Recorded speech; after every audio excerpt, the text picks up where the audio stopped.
This year's celebrations have been tapered considerably. Obviously in synagogue, numbers, social distancing, although a lot of people have been vaccinated already, wearing masks, these masks, not the fun masks.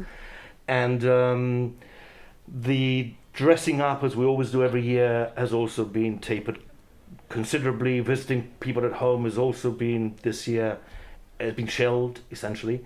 And hopefully we'll be able to come out of this phase very soon.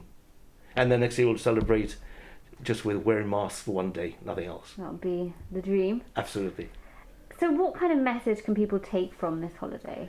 Unfortunately, as a Jew, that the edict calling for the slaughter of all Jews, the anti-Semitic edict, unfortunately, that mentality, that policy, that outlook hasn't changed.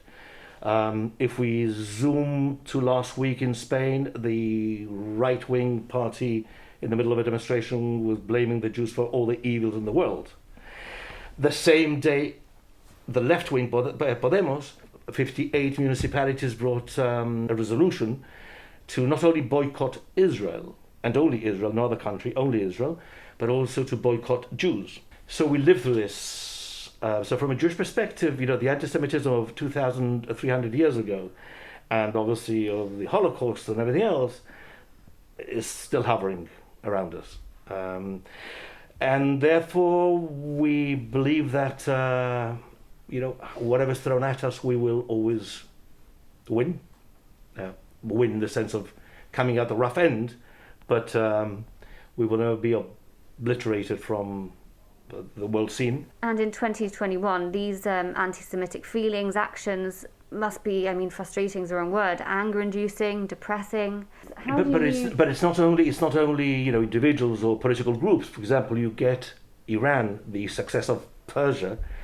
Iran, its president Ahmadinejad at the time, in the United Nations, called for the destruction of Israel. Iran pays for the Shiite Islamic party, military group, calling for the destruction not only of Israel but also of Jews. So it's something that we live as a Jew. We live with this thing, this I wouldn't say cloud, but it's a cloud. But then on the other hand, it's also an inspiration, because we see that throughout Jewish history there have been attempts to get rid of us, and we're still here.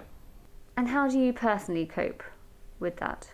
It's a very good question. I personally deal with this by speaking to anybody and everybody, because very often xenophobia, racism, does come from total ignorance. It's been injected into the system, and in order to fight that, the best way is to meet face to face.